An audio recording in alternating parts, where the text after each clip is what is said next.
Hello, and welcome to today's presentation of the Actifio Masterclass webinar series.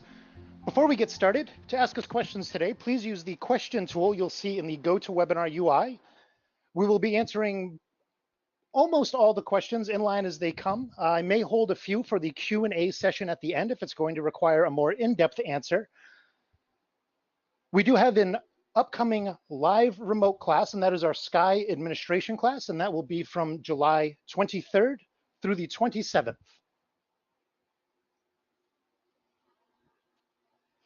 Again, thank you for joining us for today's Actifio Masterclass webinar series. Today we'll be discussing SQL Advanced and Complex Configurations with Best Practices. I'm your host today. I'm David Fowler. I'm the manager of our global enablement team here at Actifio. And presenting, once again, we have Mike Salins, one of our principal product managers. And with that, I will turn it over to you, Mike. Great, thank you very much. Good morning and good afternoon and good evening, depending on where in the world you are. Wanted to start out today by having just a very brief recap of what we covered last week. And then I'm gonna dive into the three biggest topics that we deal with for those once they're familiar with the fundamentals of using Actifio. The first one is dealing with SQL Server failover clusters. We see those quite a bit, although to be fair, we're seeing them less and less, and I'll talk a little bit about why that is. We also see SQL Server always on availability groups, and we see those more and more, and I'll also talk a little bit about that. And then finally, I'm going to dive into the world of workflows. What are they? What are the differences between one and another? Why would you use them? What do they look like?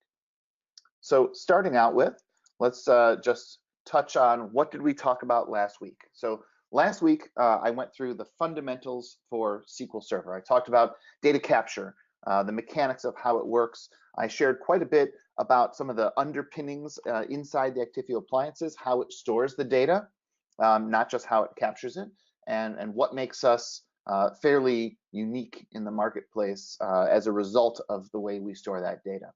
I then talked a bit about VSS and addressed some of the common questions that I get out in the field about is it safe, is it reliable, and moved on from there into some of the management basics. How do you manage SQL Server inside of Actifio? What's the level of granularity that you want to use? We talked about SQL instances and consistency groups and individual databases, and when you might want to use each of those three different levels of granularity to manage a set of SQL Server databases and instances. And then finally, we wrapped it up with a discussion around accessing the data once we've got it. I talked about the differences between restore and mount and when you would want to use them, as well as what that data flow looks like when you use them. If you didn't catch last week's, even for those of you that are attending that are fairly seasoned, if you didn't join last week, I promise you there's a couple of nuggets of information in there that you probably haven't heard before. You can screenshot right now and get that link, or after this webinar is completed, everyone who registered for either of the two will get a follow-up email that will have links to the recordings of both parts, part 1 and part 2. So you can either capture it now or just wait for that email and then go and watch the replay. So without any further ado, let's talk about SQL Server failover clusters. So I think there's no surprise for anybody what a failover cluster is, right? It's a set of one or more nodes. And most people think of clusters as two or more nodes, but they actually can be just one. Member nodes can have standalone instances or they can be clustered. This is something that I don't see all that often, but occasionally we do. And as a result, we have a lot of special handling built into the product to manage when you have a node, a server that's a part of a failover cluster that has standalone instances on it that are not clustered instances versus being candidates to hold one or more of the clustered instances within the cluster. And clustered instances, this is one of the key things here. A clustered instance runs on just one node at any given time, right? Hopefully, if you're attending here and this is the advanced session, you already know that, but I'm laying a little bit of foundation work and I'll talk about why, because once you understand these basics and are reminded of them, some of the pieces that I'll put together here should come together nicely. All of the nodes in a failover cluster are typically in the same location. They're in the same data center. And I'm highlighting this because it's not the case with SQL Server availability groups, and that drives some different behavior for the two, that particular aspect of these clusters. And then when it comes to discovery inside of Actifio, the process looks something like this. When you first run discovery, you're basically going to add a host in Actifio. And when you add the host, and then you run discovery on that first host, what happens is if you haven't added the other hosts in the cluster, they automatically get added. So I don't know if any of you have done this before, where you go into the Actifio user interface and you add a host and it's there, and then you run a discovery, and then you go back and look at your hosts, because instead of having just the one, now you've got a tree structure that shows you the cluster and all the nodes in the cluster underneath it there. The best practice for SQL Server cluster, failover clusters, is to run discovery on all of the nodes in the cluster. And the reason that we do that is to find those standalone instances, if there are any, as well as to learn about the local file systems versus the clustered file systems on all of those nodes. So best practice, go ahead and add one or more of the hosts in the cluster and then run discovery on that one, as well as then on all of the rest of them that either you've added or automatically showed up. Don't worry, clustered instances won't show up multiple times. They're actually associated with the cluster name. So if I jump over to a user interface, for example, here, and I take a look in my Actifio desktop, and you guys should all be familiar with this. We walked through some of it last week. You know, I've got under the application manager here, under the app tab on the left, organized by data type, under SQL Server instance, and we looked at this one a little bit, I think, last week, the HQ SQL. If I scroll on down here, you can see I've got a clustered instance, and it's nothing fancy. It's just an example so that I can show a clustered database. But what you notice is that I have the name of the instance, and then I have the name of the cluster. Now, this is important. It's not the name of the listener. It's not the name of the virtual IP for the instance. It's the name of the cluster that the cluster is associated with. And then over on the right-hand side, it tells me which nodes are members of that cluster. So I can see here the cluster name is this Windows cluster, and then the nodes are SQL MSCS node 2 and node 1. Right? So there's the basic structure and how it's organized. If you wanted to search for something, you can of course just type into the search box up here, and when you do, it filters everything out. So immediately I type cluster, I get this instance because it has a database named cluster. If I just typed, it also matched on the cluster name here, Windows cluster. So that's how it gets visualized here in the Actifio desktop. Just like with regular SQL instances, a clustered instance shows up under the list of instances, and you can manage its membership just like any other to say what's included, what's not included. Is it all databases, selected, include, exclude, system user, etc. So there's no changes there. A clustered instance is managed just the same way as a non-clustered instance when it comes time to make decisions about granularity of capture. Am I capturing the whole instance, selected databases with consistency groups, or even individual databases? No changes necessary there.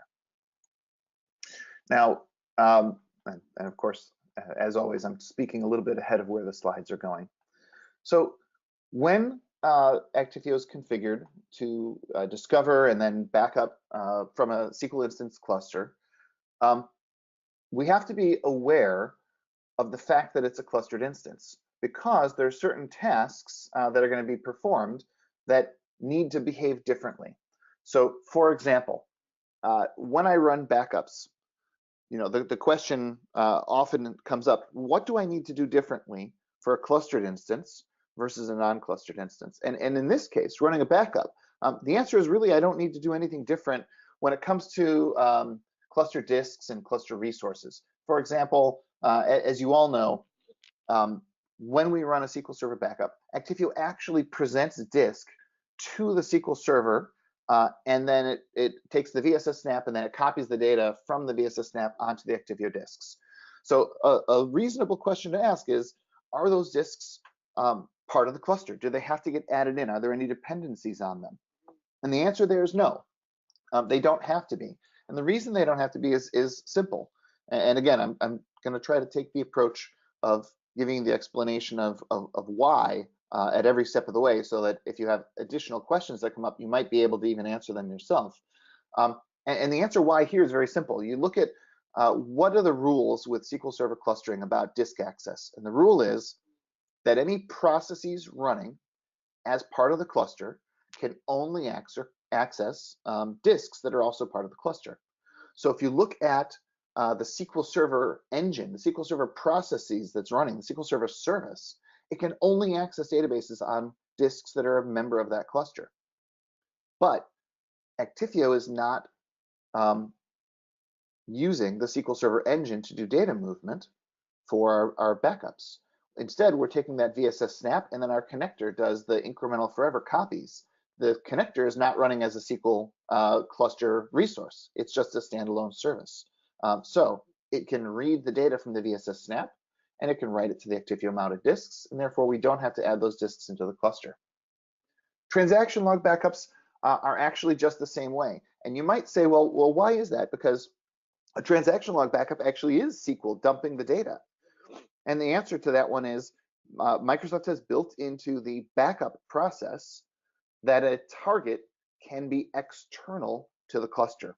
And it makes sense there too. If you think about it, you can run, even from a cluster, a SQL Server native backup and specify a non-clustered disk as the target. You can specify a sys share as the target for all it cares. And a lot of people do. So it makes sense that if we map a disk to the server that has transaction logs on it, and then we're going to run an additional transaction log backup, that disk doesn't have to be part of the cluster either. What about restores and clones? So this one catches people by surprise sometimes, because you would think, well, if I'm going to restore some data, well, that data is being put back into SQL Server. I probably need to have those disks as part of the cluster. And the answer there again is actually no, you don't, because a restore and a clone is actually using, and I'm going to talk more about clones in the availability group section, but they're actually using the Actifio connector to put the data back. And it puts it back onto the clustered disk, but the process that's doing it isn't SQL Server. And therefore, those source disks that we're copying from don't need to be members of the cluster. Mounts are different though. Mounts, we're going to now tell SQL Server to actually run a live database off of some disk. And by its very definition, that disk must be a member of the cluster. Now that means that when we do a mount, Actifio has to be aware of the fact that it's mounting into a cluster, and it has to do things like present the disks to all the nodes in the cluster. It has to add those disks to the cluster with the appropriate dependencies so that the SQL Server instance depends on those disks. And once those tasks are completed, then and only then can we actually bring that database up and online, attach it, roll the transaction logs forward, etc. Now, the interesting nuance here is that the transaction log disks that have the TRN files that we're going to use to roll the database forward, those actually don't need to be members of the cluster, right? Only the data disks, the files, the volumes that have the MDF, NDF, LDF, those have to be members of the cluster. Transaction log, that's more like a restore than it is a mount. So once the database is mounted and it's in restoring mode, then it has the ability to read from any disk. It doesn't have to be in the cluster. And as a result, we don't add the transaction log disks to the cluster when we do a mount operation. In fact, as soon as the transaction log roll forward is done, like we talked about last week, that disk gets unmounted. It doesn't need to be persistently there in that scenario. Now, all of this brings about a very interesting scenario, and that is dealing with clusters that are running under VMware, virtualized clusters. And the reason it's so interesting is because of some of the requirements that come together to cause some problems, if you will, when you run virtualized clusters. And if any of you have done this, you've probably experienced some of these issues before. So, first off, clusters that are running under VMware have to have physical mode RDMs if you're going to present the storage through VMware at all. You could do iSCSI, for example, directly to the VM, but most people go through the PRDM mode, and then they have their virtual SCSI adapter set for physical bus sharing mode. Now, doing that And specifically doing that with SQL Server clusters results in slow reboots and slow HBA scans by default. And there's a reason for it, right? The way that Microsoft has implemented shared storage for clusters, it's important to realize this isn't an active sharing of shared storage, right? You think about VMware and VMFS, where every server in the cluster typically sees the same data stores, and they can all run different VMs on the same data stores at the same time. That file system, VMFS, is designed to be active. Multiple nodes can talk to it at the same time. Oracle RAC, the exact same way. You have these ASM disks, and they're part of an ASM disk group, and ASM is designed to be an active file system almost, where multiple nodes can read and write at the same time, and it manages the locking to make sure things don't step on each other's toes. Microsoft Windows clustering, failover clustering, is not leveraging such an active file system. It can with Hyper-V, but in the failover cluster scenario, it doesn't. And instead, what it does is it says one node is going to own these disks. The node that's running the instance is also going to own those disks, and the other nodes aren't allowed to touch it. And in order to enforce that, what Microsoft does is they take a persistent reservation, meaning an iSCSI reservation, or a SCSI, sorry, reservation on each disk in the cluster, and they hold it reserved. Now, a disk that has a SCSI reservation on it from some server is completely inaccessible from any other server. You can't do anything with it. And so what happens in VMware is you have these physical mode RDMs presented to a VM, to say 2 VMs in a failover cluster, and one of them is actually running the instance. So the one that's running the instance has a SCSI reservation on it for all of those disks. The other VM in the SQL cluster is almost always running on a different physical VMware node. In fact, you set affinity rules in VMware to guarantee that. And of course, it makes sense. You don't want both nodes in the cluster running on the same piece of hardware. That defeats one of the main purposes of the cluster, and that resilience to come up right away again and to do a failover. So what happens is every other ESX host in the VMware cluster sees those PRDMs, they see the disk devices, but because they have a SCSI reservation on it, they're not able to scan it. And when they can't scan it, they try, but they time out. That timeout can be fairly long, can be 30 seconds, can be 60 seconds. I forgot what the default is, but it's not really fast. And as a result, every time you do HBA scanning on any node in the cluster, in the VMware cluster, it times out and takes a long time. The more disks there are, the longer it takes. And VMware also does that same scanning on a reboot of an ESX host.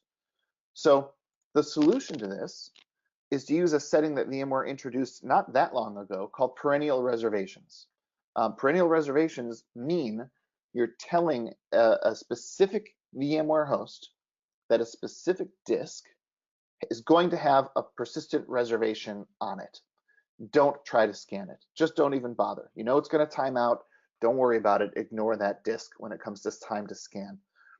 So for customers who have deployed SQL Server failover clusters under VMware, hopefully you've all set this setting. If not, just Google perennial reservations VMware and you'll find the KB article on how to set them. But setting them is actually kind of tedious. It has to be done on each ESX host for each disk. And if you unpresent that disk and represent it, it has to be done again. And it can't even be done through the VMware APIs. So as a result of all of this, Actifio does not support mounting into virtualized clusters for that exact reason, because we don't have the ability to set those perennial reservations. We've actually had some discussions with VMware about them adding it into their APIs or allowing us to bundle in like ESX CLI, which is one of the ways that you can set them. But for licensing reasons, they don't allow you to redistribute that code. So right now we're kind of stuck without a way to actually do it. And therefore we've disabled. We actually did all the coding work to support VM clusters hosting SQL clusters, but had to disable it for that specific reason. The good news is that the trend is not to run SQL Server clusters anymore under VMware. I know there are probably some of you out there who do it, but what I've definitely seen in my customer install base and my customer interactions is that people see the complexity of failover clusters as a big stopper towards wanting to continue to use them. And instead, as they virtualize all but the largest of their SQL environments, they're leveraging VMware HA instead. And most of the comments that I hear from the customers is that the complexity with VMware HA is so much less versus a SQL failover cluster, and the recovery time is very, very close. It's booting up the VM on another host, so it has a little bit of boot up time, which isn't quite as fast as a failover cluster failover, but there's still an interruption. And so if it's 2 minutes instead of 1 minute, it usually isn't a big deal, and it's worthwhile for the reduced complexity. The other approach that customers are taking more and more is to start using SQL Server availability groups. So before I go there, there's a couple more things on clusters that I wanted to talk about, because this is one of the reasons that you wanted to probably tune in. So advanced options for backups for SQL Server clusters. The answer is there really aren't any that you need to use. You don't use service access point IP, and I'll talk about what that is and when you do use it. But for failover clusters, you really don't need to do anything special. You discover them, and then you protect them just like they're standalones. The rest of the work should all be done automatically by Actifio for you. Jobs will always find the active node. It will use the shared IP address of the instance in order to locate where is that SQL instance running, and then it will connect to the appropriate node. So when you have failover clusters, a lot of people ask the question, well, what happens when I have a failover? How does that impact backups? What's the, any risk there? The answer is that Actifio detects when there's a node failover in a SQL failover cluster, and it takes certain actions to automatically adjust. One of them has to do with staging disks. So you all may know, and if not, I'll show you real quick here, in the user interface, under any snapshot policy. So if I just come to some snapshot policy and I dive in here, there's an option along the right-hand side here called Do Not Unmap. And the options in here are to keep staging disks mapped between jobs or to unmap staging disks after each job.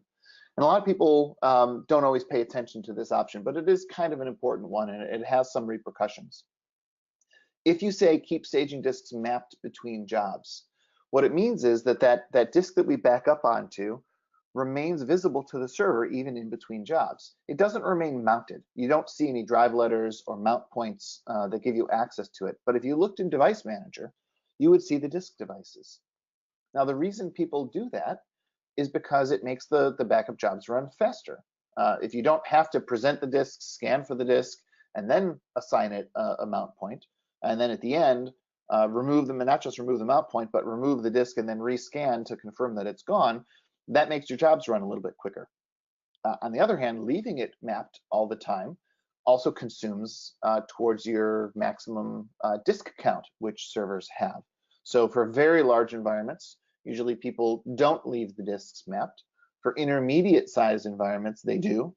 And for very small, they tend not to because the amount of time for mapping 1 or 2 disks isn't such a big deal. So it's kind of an interesting setting. But we were just talking a minute ago about perennial reservations and about iSCSI reserves, right? Well, and the reason for them is to prevent having multiple nodes trying to write to the same disk at the same time. So what we have to do is we also have to prevent that from happening, keeping in mind that NTFS isn't an active file system. So if you have that set to say leave the disks mapped in between jobs, and then you have, for example, a node failover to a different node, well, now the disks are mapped to a different node than the one that you're going to run the backups on. And if on the next job we simply mapped the disks to the new node and left the old ones mapped to the old node, well, now you've got them mapped to multiple places and they're not managed by the cluster, so there's no SCSI reservations. Now you have some risk of corrupting those data volumes. And we've seen it happen when the server that has them mapped but doesn't have the instance gets rebooted, for example. Sometimes it'll come up and it'll try and automatically assign a path to those disks and bring them online, and then it'll detect that, no, wait a minute, they're online on another drive, and you get into this cycle with the two servers fighting for it, basically, and ultimately corrupting the disk volume. On rare occasions, we've even seen a server reboot or go into a reboot loop trying to reconcile what to do with those disks. So when we run a job, we always make sure we unmap the staging disks from any non-primary nodes. The other thing we do during a failover is we maintain change block tracking. So change block tracking, as you know, it's done with this bitmap, and the bitmap is really in memory, keeping track of all the changes that take place. So it makes sense that if a node failover occurs and a SQL Server instance moves from node A to node B, and then after that, you try to run a backup job on node B, well, how does it know about the changes from node A? And the answer is we've built into the connectors to share that information with each other. So the connectors actually talk directly to each other in order to share that bitmap information, so that when you run a job on node B can talk to node A and get the list of changes that happened while it was on A, combine that with the list of changes that happened while it was on B, and then continue to do a change-only incremental block level backup. So that's a feature relatively new. I think we added that in the 8.0 timeframe, maybe a 7.1 higher version service pack is when that came out. SQL Server availability groups. So availability groups are another type of cluster, and these can be 2 nodes or more. They start out with the same underlying cluster construct, except all of the nodes have active instances. With SQL Server failover clusters, you don't have to have an active instance on every node. It can be just the failover instance, which is only on one node at a time. With availability groups, they're on all. And that's important because it allows the nodes to be in different data centers. And instead of using shared storage, there's actually each node has its own copy of the databases that are in the availability group. Availability groups therefore span instances. And these are some fundamental concepts that are important, because as we talk about what Actifio can and can't do with availability groups, it's important to always keep these particular items in mind. So an instance in an availability group, one instance in an availability group is designated primary and is read-write. The other instances are designated secondary, and they're generally online but read-only. There are some options where they don't necessarily have to be online, but how I see it deployed, call it 98% of the time, is that they are online. People use those secondaries not just for failover, but sometimes for reporting as well. So in addition, because you have this different style relationship where the availability group it's not bound to a single instance, you also have the option to have multiple availability groups in a single instance and crossing different instances on different servers, all within the context of a cluster. You could put databases into availability groups, and the settings for where's primary and where's secondary, those are actually managed at the availability group level. So you could have a 2-node availability group cluster, for example, where node A has availability group 1 and 2, and node B has availability group 1 and 2. But availability group 1 is primary on node A, and availability group 2 is primary on B. And then you can rearrange, so they're both primary on the same, or on A or on B, or you could continue to have them split. But the granularity of control for the availability group and which one is primary, that's at the group level. All of the databases you put in the group are bound by that same relationship. Discovery is handled much the same as it is for SQL Server failover clusters, where when you discover on the first host, all of the hosts show up, and then you run discovery on all nodes. Databases that are in availability groups are not shown in the UI under the availability, or under the SQL instance. They're shown under an availability group. And I'll show you that in just 1 second. And then you only want to back up databases that are in availability groups in one place, right? This is a big difference between SQL Server failover clusters versus availability groups. Failover clusters, the instance only exists in one place. You just have to find the active one and back it up from there. Availability groups, the database actually exists in multiple places at the same time with different roles, primary versus secondary. And you can back them up from either one that you like, the primary or the secondary, or any one of the secondaries if you have multiple secondaries. So that's kind of an important concept to understand there. As a result of this design and the fact that availability groups are not linked to a single instance, we do not have the ability today, as well as the fact that the different instances can be in different data centers, we don't have the ability today to do instance level or availability group level dynamic protection with availability groups. If you think about it, it makes sense. The different, where am I going here? The different nodes can be in different data centers. Different data centers probably have different Actifio appliances. So if you want to say, hey, I always want to back up the primary, and the primary is a data center, 1, and then later you change the role so that the primary is now at data center 2, now you're talking about running backups on a different appliance even. It's not going to be a simple appliance level setting. So we're building some enhanced integration to do things like detect the location of the different instances and servers using Active Directory sites and services, for example, and then linking certain appliances to certain sites. But that's a direction we're headed. That's not something that's available today. So for today, the way that we've implemented it is we've said you can use consistency groups or individual databases to back up these availability group databases. And the node that's used for backup is up to you. The default behavior is back it up from the primary. Now this is something that gets people scratching their heads for a moment until they give it a little bit deeper thought. And the reason I say that is because most customers out there who use availability groups have gotten very accustomed to the concept of running the backups from the secondary. And the reason they've become accustomed to that is because in the traditional backup paradigm, where you're doing full backups regularly, if not daily, that's a pretty big impact on the server. And Microsoft introduced the ability to do the backups from the secondary specifically so that you don't have that impact on the primary production server to separate those workloads. Actifio, on the other hand, does this change block tracking incremental forever kind of backup. And without availability groups, there is really no choice. You're always backing up from the primary.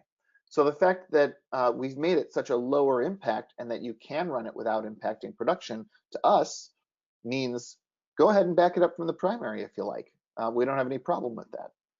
But at the same time, we recognize customers oftentimes really want to back it up from the secondary. They feel like that's the lower risk option. And so what we've done is we've given you the ability to specify where the backup should run from. That's what this service access point IP is. And I'll show you where that setting is set in just a moment. But setting this value basically tells us don't look at where the primary is. Don't look at that virtual IP address of the primary. Instead, go ahead and use this specific node for the backups. And so the typical deployment with Actifio and availability groups is you use that service access point IP and you specify the secondary, and you just always let it back up from the secondary. If you have a role reversal where the secondary becomes the primary, you don't actually have to make any changes.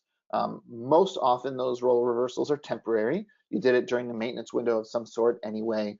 And therefore, if a backup or two runs while it's the primary instead of the secondary, it doesn't really hurt anything. And then when the roles reverse back again, you just continue to back up from the secondary where you are. So you don't necessarily need that dynamic following to avoid the primary. It's something that we are going to add into the product as we have the site awareness, but there's some other impacts there. You know, if you're turning off backups at site A and turning them on at site B because of a role change, you have to understand the storage consumption impact of that and whether or not it's going to be an incremental or a full. Hint, right now it would be a full the first time after the failover. So there are some consequences there. We'll be enhancing our integration with availability groups even further in the future. But for now, we have what seems to be a pretty workable, good solution here that people initially look at and say, hey, that's not quite how I want it. But once they start using it and they understand the lower impact, it turns into a pretty good solution for them. So the last thing is, and I mentioned this before, we don't dynamically protect the entire group. Again, that's something that we're going to be adding so that when you automatically add, or when you add databases to the group, they'll automatically get included. But we don't do it today because there are a couple of consequences here. For example, I already talked about the different sites, but what if you take a database out of an availability group? Well, that database is now a standalone database. It is eligible, if you will, to be backed up as part of the instance. And then when you add a database to an availability group, it effectively stops being an independent database and it becomes linked to the group. So again, there's some consequences there as you add and remove databases that we wanted to make sure we gave you the right visibility and that you understood the right consequences of how much storage would be consumed and where and when as you make those changes. And because of that, we're kind of taking slower steps into the dynamic approach. The first step was with 7.1, dynamic on the SQL instance, so that every time you add a database, you don't need to go and manually add to a consistency group the way we had used to in the past. The next step will be to get that level of dynamic protection into availability groups. But again, we have a couple of I's to dot and T's to cross to make sure that people always understand the impact as those changes take place. So let's take a quick peek at the UI to see what all of this looks like. So I was over here before and I showed you the SQL failover cluster. If I scroll down a bit further, you'll see I've got SQL availability groups down here. And under them, I'll have a list of the availability groups that are present. Each one is listed with the availability group name. In this case, SQL AAG is the name of the group. SQL AAG list, that stands for a listener. So that's the listener as defined, meaning it has its own dedicated IP to connect to that particular SQL availability group. That's actually not a requirement. Not every SQL availability group has a listener set up.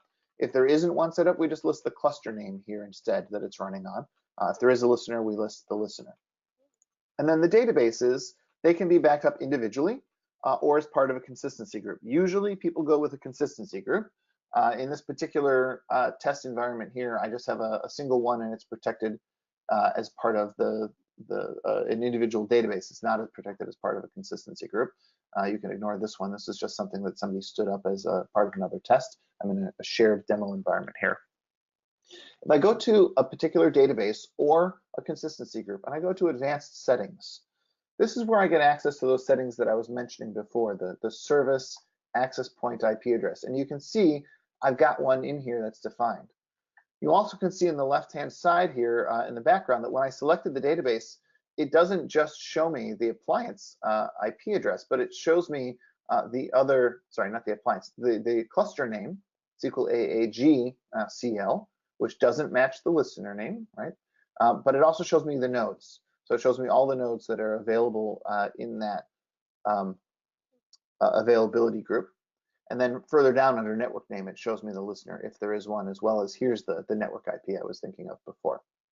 So this is how you tell the system which node to use. And in this case, 92 is going to be my node 1.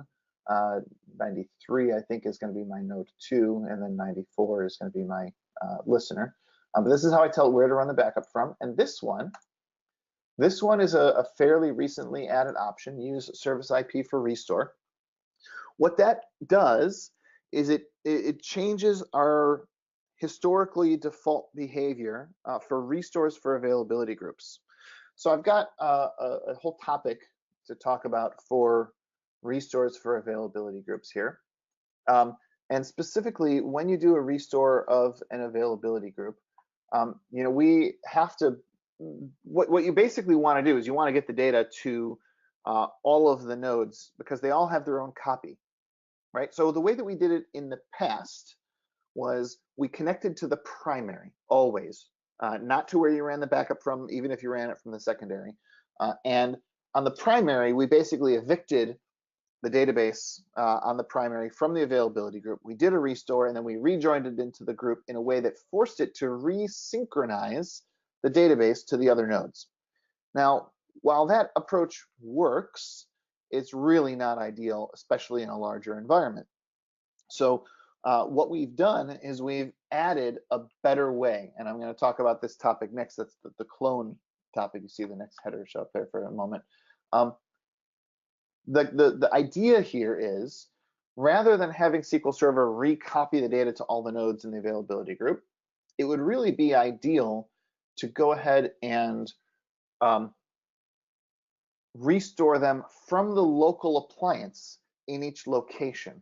So if you have two sites, site A and site B, and each one has an Actifio appliance, and you're backing up the data, for example, at site B and replicating it to site A, it'd be really great to put the data back in both sides locally from the local copy that's there, rather than having it replicate across the wire. And so what we've done is we say, use this option, use service IP for restore. And by doing that, it means that if you perform a restore, it doesn't go to the primary, it doesn't evict and set it up in a way that's going to force a re-replicate, but instead it'll just do the restore back to the node that you ran the backup from. So that was kind of a safeguard that we put in, and we do at this point recommend selecting that option. It's not enabled by default, but we're actually considering changing that. However, the restore in Actifio terminology, the restore is really still, how do I explain it? The definition of a restore in Actifio is to put the data back where it came from, to overwrite the data that's there.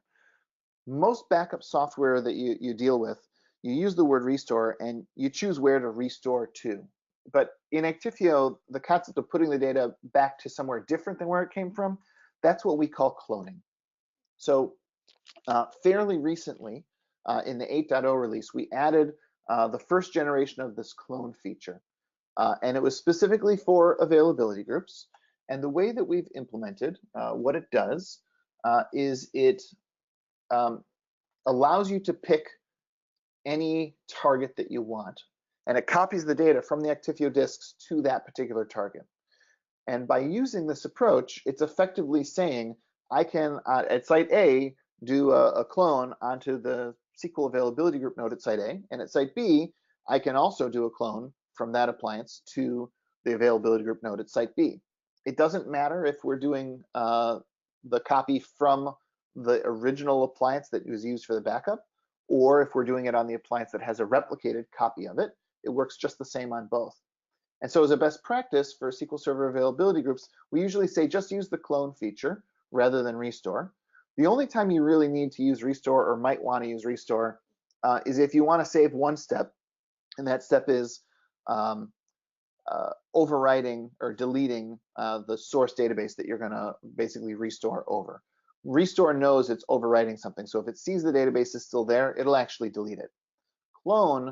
Clone is intended for a more general usage. I want to take a copy of this database, copy it to the local disks on some server. I don't want to overwrite anything that's there. This isn't a restore, this is a clone. And so for clone, you do have to manually go ahead and delete those databases first. Let's just walk through a little visual on what that looks like. So assume that you want to restore a database to a previous point in time. And keep in mind, as I mentioned last week, the 98% scenario is you're going to basically just do a mount to some server, bring the database up on that server, and start querying it to answer some questions or to extract out some data to fix a problem that's been detected. It's the 1% or the 2% scenario where a customer truly says, my database is hosed, I need to roll it back. So that's the scenario that I'm describing here, is that 1% or 2% scenario, and with availability groups. So if you assume that you want to recover the entire database to a previous point in time, the way that you can do it here is the best practice. Go ahead and remove the old database. You're talking about overwriting it anyway. If you want to make an extra backup of it, make an extra backup of it, but remove it from the availability group, remove it from disk, actually delete it. Then identify the point in time from the list of Actifio snapshots and the logs that are available that you want to restore to, and trigger a clone operation at both the primary and the secondary site. Simultaneously doesn't mean at the exact same second. Just start one and then start the other. But do it from the local appliance at each site. So the primary is restored from the appliance at the primary site, the secondary from the appliance at the secondary site. That will put the data back onto the local disks or SAN disks on those servers. And when it's done, because you've picked the same point in time on both, those LSNs, the log sequence numbers, match up. And that allows you to then rejoin the databases into the availability group without it having to re-replicate all the data across the WAN. So that's kind of one of the big goals there that we wanted to accomplish with SQL availability groups. Moving on to workflows. So workflows are basically a way to automate or simplify performing mounts. And they have a number of different benefits, right? Number one, they can be scheduled. So if you need to do something on a periodic basis, every day, every week, you can use a workflow, set it up, and then forget about it, and just let it happen every week, where it does a mount to some particular server. The next week it unmounts it, and it mounts again from a newer point in time image. You can also use workflows to perform tasks. Rather than just do a mount and leave it mounted, you can have it do a mount, run some process, and then unmount it. And I'll give an example or two of that. But the real benefit here is that you reduce the number of steps and you add consistency by predefining a lot of the different parameters of what you want to accomplish. Now, there's two types of workflows based on how you want the data to flow. There's something called a direct mount workflow and something called the live clone workflow. I'm going to talk a little bit about live clones and what they are in a moment, and why you'd want to use one versus direct mount. But suffice it to say, a direct mount workflow is just what it sounds like. It performs a mount from a snapshot of some SQL Server database or instance or consistency group. Live clone makes a copy of that data to another set of disks first, and then does the mount from the live clone. There's also two schedule types. There's something called on-demand versus scheduled, and I think they're pretty self-evident what they mean. The biggest thing to understand is that on-demand versus scheduled have one more difference than what you think. Scheduled obviously runs on a schedule. On-demand doesn't. You tell it when to run. But in addition to that, both on-demand and now scheduled as well, if you run them yourself, you're not just running it as it's predefined. You actually get to customize what you're doing. And so you can use that to provision, I'll come back to that in a minute. You can use it to provision new databases, and you can even provision multiple new databases, virtual databases, from the same workflow. And it'll keep track of them separately. You can refresh them separately, and I'll kind of walk through what that looks like. So let's talk about live clones for just a minute, and what they are, and when and why you might want to use them. So a live clone is a full copy of a snapshot image done to a specified snapshot pool. So you pick where you want the data to go. Live clones are always associated with a single application, and you can actually have multiple live clones for that single application. Each one gets a name, so you reference it by name. The thing about live clones that's very interesting is they can be incrementally refreshed, and they can span any type of different storage, right? We can live clone from a VMAX all flash onto a Unity, with 10K spinning disks, or from a pure storage over onto an IBM. And even with the features coming in the future, where we have a little bit more direct storage array integration, you can still live clone with incremental refreshes across different storage platforms. But probably the most important thing about a live clone, besides that you get to put the data on a different storage array, different tier of disk most likely, is that live clones are unlike snapshots. They're unlike backups because they can be modified. This is the only place in Actifio that you can actually modify data and then access it, because all the other scenarios, you're taking a backup from a source. That backup is immutable. You can never change it. It is exactly what it is supposed to be. If you want to use it, you can mount it and then make changes in your mount, of course, and you can even then back up your mounted virtual database and then share that with somebody else. But what a live clone, but you can't ever change the original snap it came from. A live clone is exactly the opposite. Once you've created the live clone, you can actually modify it right there in place, and then take the modified version and share it out with multiple people. Now, the most common use case for this is I need to do some data masking. I want to create a live clone. I then want to run a process against it that's going to swap out all of the sensitive data that's built into this live clone and replace it with non-sensitive data, semi-random data. And then once that's been done, I want to make that available to users who need access to my database, but that shouldn't have access to maybe the personally identifiable information, the PII that was in that database in the first place. The next most common reason is because from a performance standpoint, you need different performance characteristics than what's in the snapshot pool. Maybe, for example, your snapshot pool is on inexpensive storage, and therefore it also doesn't have the highest performance characteristics. And for 99 out of 100 times you need to access that data, that's just fine. But once a year, you need to run a performance test against that data. And so for that once a year, you might choose to do a live clone onto a higher tier of disk, run your test, and then go ahead and unmount it and even delete the live clone at the end of it. And maybe if that test is a sequence of tests that lasts a week and you're going to refresh it multiple times during that period, the live clone design will allow you to do that. So what are some of the use cases for live clones? Well, first off, test and development environments is probably the biggest, most common use case for them. You can use it both for scheduled test dev refreshes as well as on-demand provisioning. But this gets into what I was mentioning before about the on-demand. When you have an on-demand workflow and you run it, rather than just saying whatever was predefined, just do it, you do have the option to do that.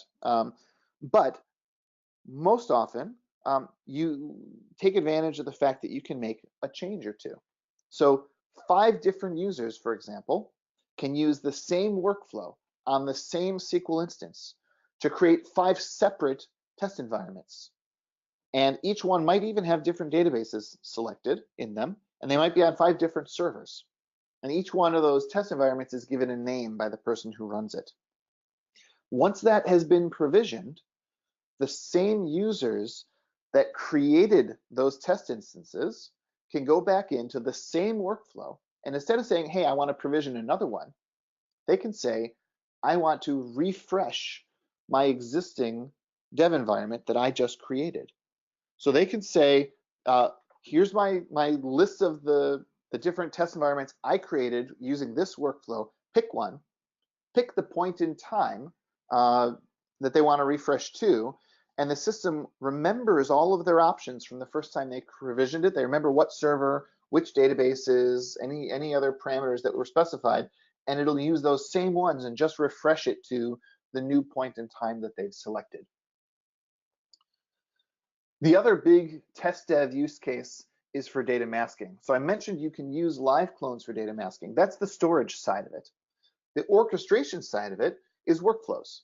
So when you create a live clone workflow, you're basically saying, I want to create the live clone from the source snapshot, and once it's done, do a mount. And as a part of creating the live clone, you can do something called a prep mount. Prep mount means prepare, and it's really intended for data masking. So you say, create the live clone, mask the data. Once it's available, go ahead and do this mount. Or you can even have a workflow that doesn't even do a mount. It just creates the live clone and does the data masking. So you might ask yourself, why would I ever have a workflow that just does the data masking? And the answer is because you may have masked data available as a service for some developers or QA folks that they can just come along in, go to the live clone and do a mount anytime they want, but you don't necessarily want them to have access to non-masked data. So what we built into the platform is we built in this concept of data sensitivity. So data sensitivity means that any particular image can be flagged as containing sensitive data or not, and any user can be enabled to access sensitive data or configured not to access sensitive data. And then we tie it together with the orchestration of workflows by saying a workflow can take a sensitive application, data that an application that has sensitive data in it, create a live clone. It can then run the data masking routine, and upon completion of the data masking, remove the sensitivity flag from the live clone only. And then users who are flagged as not being able to access sensitive data, they can see and access the live clone, but they can't see or access non-masked data. And the workflow orchestrates that process and can oftentimes just be scheduled. So maybe once a week, you refresh your live clone, remask that data, and then remove the sensitivity flag. So at any point in time, your developer users, your QA users, they always have access to a live clone that has masked data that's never more than a week old. Right? That's a common scenario here for a live clone workflow. The other thing that you can do with workflows is you can perform tasks. So common tasks might be something like running DBCC checks. A lot of times I get customers who say, for the auditors, I need to prove that my backups are valid. I need to show data integrity of those backups. And so a workflow is a great choice for that. You can set up a workflow on any application to run on a schedule, maybe once a month, and basically have it mount the data to some server, run a process like a DBCC check, capture that output, and then unmount it when it's done. So unlike a test and dev mount, where the mount is persistent until it's refreshed, a task is only there during the task, and then it's unmounted immediately. Tape out is another example. Some customers say, you know what, even in this day and age, I need to get some data to tape. And so they will use a workflow to do a mount, call their legacy tape backup software to copy that data to some tape somewhere, and then unmount it when they're done for a monthly copy that they can stick on a shelf, forever, and pray to God they never need to return to. So let's actually take a look at, the UI here for workflows. So if I come over to, I'm going to go to a SQL instance like this one, and if I come to the Workflows tab, I can see in here I'm going to have the ability to create multiple workflows for an application. For example, I'll just say add here, and I'll say webinar live clone, and I'll say use live clone. So what I've just done is I've created the structure for a workflow that's going to create a live clone, refresh it, do whatever I'm asking it to do with it. For example, maybe run some data masking. And then I have the option for a mount as well. And I can see in the graphic up top, I'm on the first arrow here, which is taking from my snapshot images and creating a live clone. So first I need to pick, is this going to be scheduled or on demand? Let's just say that it's on demand, so I don't need to necessarily pick a schedule. I do need to create a live clone label. So webinar live clone. And what pool is it going to go into in case I have multiple pools that exist in different places? And if I did nothing else, but just did that and said next and said done, I now have a workflow called webinar LC that's, if I were to run it, is just going to create that live clone or refresh that live clone. It's not going to do anything else. Now, that usually by itself isn't all that helpful. So that's when you get into, let's do something with it. So I'll go edit it again. And this time I'm going to check the box that says mount for pre-processing. Now I get some choices. Where do I want to mount it to? What server should I put it to? I thought I had a masking server there, but maybe I don't. I could say, let's mount it to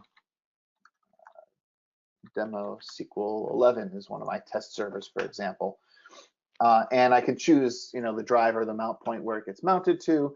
I can have it run a prescript or a postscript. And notice it says provide at least one. Because I'm saying mount for pre-processing, the assumption is I'm doing this mount because I'm going to do some processing, and when it's done, I'm going to unmount it. Remember I said a live clone to be modified? This is how you do it. You say mount for pre-processing, you do some work, and then when that work is done, it's unmounted. So I can just say, mask.bat, for example.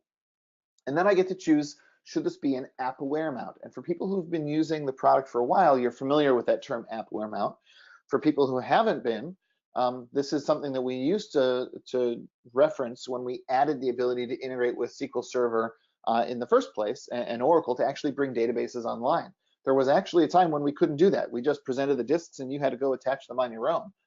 That was quite a while ago, but app-aware mount was our term for bringing the database online. Now we just call it creating a new virtual database, and in the new workflows that are coming out in AGM, which I may give you a glimpse of in a minute, that's what they're called. But if I check the box for app-aware mount, now I get those additional options. What should I call this new consistency group? Should I give the databases in there a prefix or not? Should I bring the database online, et cetera? So all the same options that you get during a normal app-aware mount show up in there. Of course, I need to do this. So now I've created, and I'm just going to say done there. Now I've got a workflow that will create the live clone, mask the live clone if I had on that server a masking script that would run and know what to do.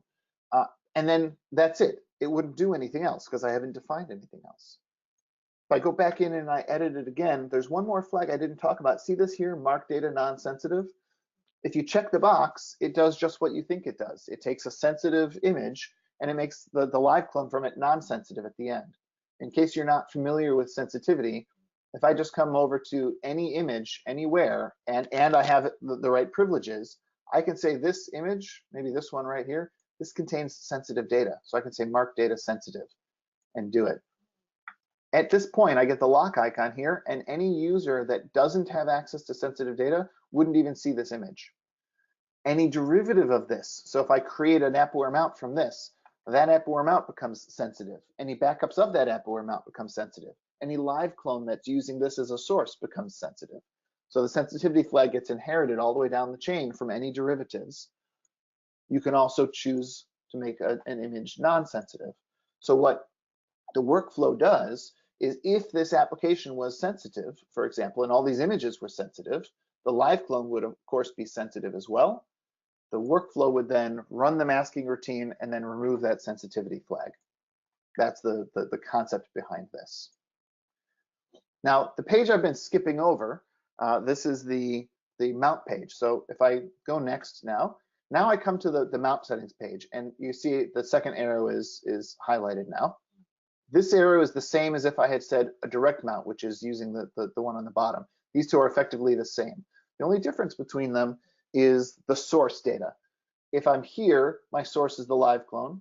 If I'm on the lower arrow, my source is directly from a snapshot image. In fact, I didn't highlight it, but on the workflow, let me actually just do a new workflow direct mount, because that way I can show it. Webinar direct mount, I'll say direct mount. In here, if I say, for example, a scheduled workflow, I get to choose where the data comes from, which snapshot policy if I have multiple snapshots, or I can just say take the latest one, whatever it might be, right? If you say on demand, that goes away. And the reason it goes away is because it becomes available when you run the workflow. So if I come, for example, to my webinar workflow here and I say run now, it's going to go ahead and ask me, well, what do I want to do? Do I want to refresh the live clone or refresh/create the live clone, or do I want to refresh or create a mounted image? And that's creating a new virtual database. If I say refresh the live clone, I get to pick the point in time that gets used. Which one of my snapshot images is used? Am I rolling the logs forward to a specific point in time before the data masking? Right, that's what this is about right there. So at runtime, you get to pick your source data and your source point in time. The same is true for direct mount workflows. Now, the direct mount workflows have one other difference. That difference is they support something from legacy reasons that I'll tell you all about, and then I'm going to say don't use it. So on a direct mount workflow and on the mount screen on a live clone workflow, the host selection, where am I going to mount to, is this kind of a multi-select box. So if I wanted to, I could say I'm going to mount to demo 11 and demo 10 and demo 3 and do mounts to all of these servers at the same time as part of one workflow. Now I'm going to stop right there and I'm going to say, please don't do that. And in fact, it probably isn't going to do what you want anyway in SQL Server for the following reason. If I say, you'll notice in here, I don't really have an option for app-aware mounts. If I remove 2 of these, now I do. I have an option to perform the app-aware mount. And the reason why is the moment I say perform an app-aware mount, it's going to say, okay, what databases do you want to mount? And I can pick up one or more of the databases. The next thing it asks is what instance. And the instance is server specific. So if I wanted to mount to multiple servers, I wouldn't really be able to pick an instance here, especially if each server has the potential to have multiple instances. And so what we ask people to do, and it's usually a non-issue here, is just create separate workflows. That's why we allow you to have multiple workflows, and each one can mount to a different target or just one target. But the nice thing here is I can say select to SQL 11, for example, and I can even leave some of the stuff blank or not. Webinar DM CG, and we'll do webinar dash for a prefix. And I can say done. Now, if I run this workflow for the direct mount, you'll see I have the option when I run it to change the host that it goes to. I have the option on top, what point in time do I want to mount from, right? I could choose, but I also can choose the server. And when I choose the server, I can also choose the databases. Even though these were defined in the workflow, I can change them. I can also say, if I've done this before, let's just say I already mounted to a particular server and I gave it some name here, this webinar DMCG, I gave it some name. I can come back here later and I can say refresh existing virtual application. And it will give me a list. Now here there's none because I haven't run it, of course, but it would give me a list of all the ones that I've created from this workflow. Just me, not everybody else, just me. And I can choose to simply refresh with all the same parameters from a different point in time. So that's the concept behind workflows there. Now, with that said, this interface and this whole Actifio desktop is a little on the old side. So with the last minute of time here that I'm going to take, I'm going to give you a quick preview of what's coming in the future. So we have Actifio desktop, which is what we've been using for all of our SQL management. In the 8.1 release, which is coming here very shortly, we've added SQL Server instance support and workflows to AGM. AGM, as you hopefully all know, is the web-based centralized management across multiple appliances, even across multiple sites.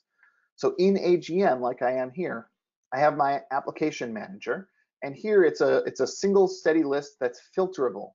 So I can simply say, show me my SQL instances and get my list. And then I can say, show me just the managed SQL instances, the ones that are getting backed up, and I get my list.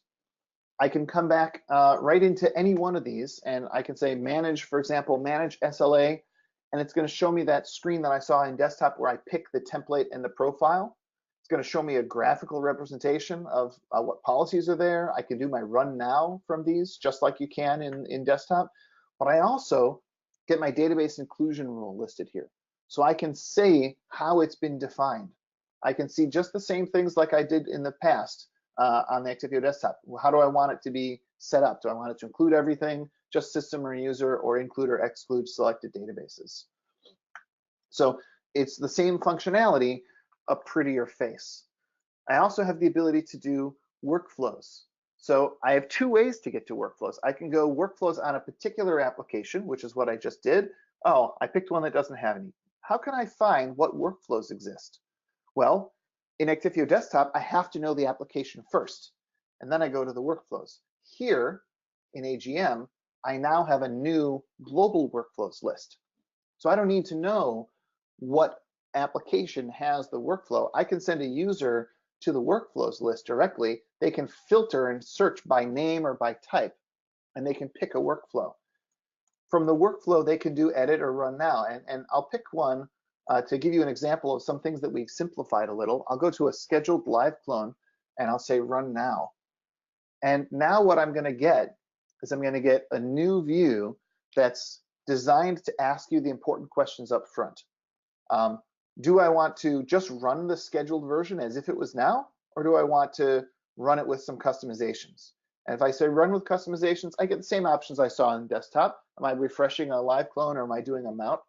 But if I go ahead and drill in a little further, like refresh an existing or mount new, the first thing it asks me, remember, this option was kind of buried on the old screens.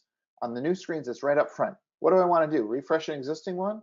If so, great. What server and which application? If I want to say provision a new one, now I can go ahead and pick all of the things that I need to pick. What application is it? Create a new virtual database. This is the app-aware mount equivalent. And if so, now this is, I picked an Oracle one, so maybe a bad example because it doesn't translate to this particular call. But you can get the idea that finding things and working with them now is a little bit simpler than it had been in the past.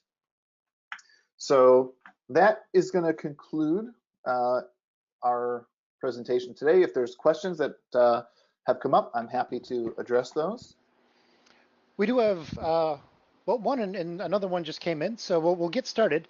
The question is, can we use a dedupe image in a workflow? Or, and maybe to expand on that, if we have data that lives on a dedupe image and we want to make that accessible with a workflow, how would we do that? Right. So it's a good question, and it's actually one that we've had quite a bit of internal debate about, is should we enable that? And the concept behind workflows are, I want to get access to my data probably frequently and right away. I want to simplify mounts. And mounts from dedupe historically take a lot of time because they have to rehydrate data to the snapshot pool first. Now, two things are happening here that are changing our thought process on this. One of them is that the next release, 8.1, supports doing mounts from dedupe that don't have to get rehydrated first. We call it direct mount from dedupe. So you have lower performance, but you don't have to wait for it to rehydrate any data anymore. And that includes support for app-aware mounts, meaning I can mount even a database from the dedupe pool. So that's coming. That may change our position on this away from what it is. The way our position is today is we really only allow snapshots. We only support and show snapshots in the UI. There is a backdoor. If you use the CLI or the API to manage your workflows, then when you specify that you want to run a workflow, you remember how it shows you the images that you can select from. So if I go ahead and I say run now on this workflow, the first thing that it did is it says, okay, here's all your snapshots, and it shows just the snaps. If you did the run now from the command line and you simply, because obviously you're not getting a list at that point, you're telling it what image. If you specify an image that's a dedupe image, it actually does work. We've got a couple of customers who've done this. It works okay. You have to set the right expectations, right? It's going to take the time to go through the rehydration process. But from a functional standpoint, that is available today. Whether or not we add it into the UI is still under debate, though. But it's an interesting question. I'd be interested if you wouldn't mind actually sending a note afterwards with your use case and what are your thoughts on why you would like to do that. I'd love to hear what you have to say there. Great, I'll make sure you get a copy of that question, Mike. We haven't had any others come in. We can kind of hang out for just another minute in case anybody's typing. I do actually see the other question out there. I mentioned it, but I mentioned it ever so briefly. The question that was there was, I have AGM, but I don't see workflows. What's the deal? He was much more polite than that, of course. but the answer is I'm looking at a development version of AGM. So if I come in here, you can see this is an 8.1. 8.0 is current GA release. So it's coming in 8.1. I was giving you a little bit of a sneak preview there rather than showing you what's available today. I thought I had said that. If I didn't say this is a sneak preview of what's coming in the future, I apologize. I thought I did. And I'm not seeing anything else come into the question queue. So with that, I would like to thank everybody for coming and joining us for this. Again, the replays will be out before the end of the week. If you do have any questions, something that comes up after the fact, maybe when you're watching the replay, please feel free to get in touch. We've got some specialists here. If they can't answer you, they'll go right and they'll find Mike for you and get the answer right from the horse's mouth. So again, thanks for coming in today, and we'll see you next time. Thanks, everyone. Thank you for joining us for another YouTube Tech Tip video. If you like the content you're seeing on this channel, please remember to like the video, subscribe to the channel, and turn on notifications so you will be alerted to any future content.